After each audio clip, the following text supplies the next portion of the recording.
ফেসিবাদকে যারা পৃষ্ঠপোষকতা দিয়েছে, ফেসিবাদের যারা সুবিধা নিয়েছে বিভিন্ন ধরনের, কারণ আওয়ামী লীগ প্রথমেই বলেছিল কিন্তু দল ছিল না, কিন্তু এটা একটা ধর্ম ছিল। এই আওয়ামী লীগের ধর্মের অনেকগুলো জনরা ছিল। আওয়ামী লীগ কালচার ছিল, আওয়ামী লীগ মিডিয়া ছিল, আওয়ামী লীগ ইনস্টিটিউশন ছিল, আওয়ামী লীগ পোশাক ছিল, আওয়ামী লীগ আওয়ামী লীগের খাবার দাবার ছিল। আপনি দেখবেন পাকিস্তানি মুরগি, আমরা দেখেছি যে এই যে দেখেন এটা মনস্তত্ত্বের মধ্যে কিন্তু বিশাল একটা, আমরা এটাকে স্বাভাবিকভাবে মেনে নিয়েছিলাম।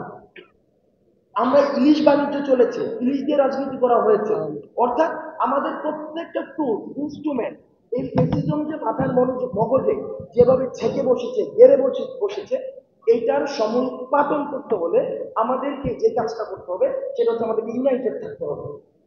আমাদের কিভাবে ইউনাইটেড থাকতে হবে? দেখেন, যখন কনস্ট্রাকশন ডিস্ট্রাকশন হয়, কোনো কিছু ডিস্ট্রাকশনের সময় সবাই এক হয়ে যায়, কিন্তু কনস্ট্রাকশন যখন ঘটতে যায় তখন সেখানে বিভাজনের রাজনীতি সৃষ্টি করা হয়। যেমন আমরা দেখেছি যখন 47-এ দেশটাকে ভাগ করার কথা ছিল, তখন আমরা দেখেছি সবাই এক হয়ে গিয়েছিল।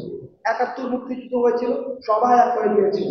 আবার 24-এ যখন খুনি ফেসিবাদকে আমরা পতন ঘটাতে চেয়েছিলাম, সবাই এক হয়ে গিয়েছিল। যখনই এখন আমরা বিনির্মাণের দিকে যাচ্ছি, পুনর্গঠনের দিকে যাচ্ছি, তখন আমরা দেখছি আবার বিভাজনের যে রাজনৈতিক টুল সেটাকে আবার ইনজেক্ট করার চেষ্টা করা হচ্ছে। কিন্তু আমরা ছাত্র নাগরিকদের পক্ষ থেকে আপনাদেরকে বলতে চাই, আপনারা যারা বুদ্ধিবৃত্তিক মহলে পেশিবাদী রাজনীতিকে পুনর্বাসন করতে যাচ্ছেন, আপনারা ফেল মারছেন অনেক আগে। এই ছাত্র নাগরিক যাদেরকে আপনারা সিজলেস টাইমের জন্য আপনারা মেন্টাল ট্রমার মধ্যে ফেলে দিয়েছেন, তাদের রাজনৈতিক চিন্তাধারা বিকশিত হওয়ার পথটাকে আপনারা রুদ্ধ করে দিয়েছেন, সেটির দায়ভার আপনাদের নিতে হবে।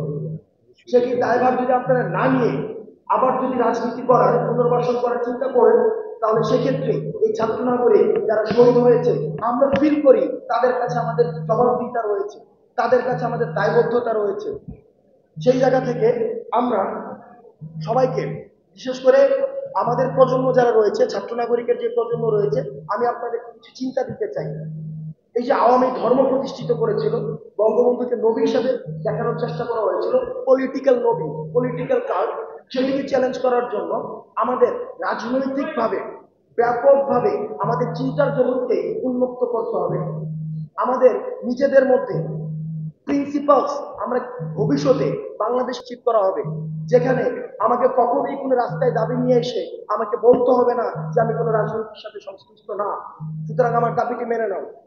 এই ধরনের রাষ্ট্র ব্যবস্থাকে নিশ্চিত করার জন্য আমাদের কিছু ভ্যালুস ক্রিয়েট করতে হবে, আমাদের প্রিন্সিপালস ক্রিয়েট করতে হবে, যে প্রিন্সিপালসের ভিত্তিতে, ভ্যালুসের ভিত্তিতে, যেখানে ছাত্র নাগরিকের অংশগ্রহণের ভিত্তিতে সেটি লিগেসিকে মেনটেন করতে পারবো, এবং আমাদের বাংলাদেশকে পুনর্গঠনের একদম চূড়ান্ত মাত্রাটি আমরা নিশ্চিত করতে পারবো। সেই জায়গাতে আমাদের প্রথম যে কাজটি করতে হবে, আমাদের ইউনাইটেড থাকতে হবে।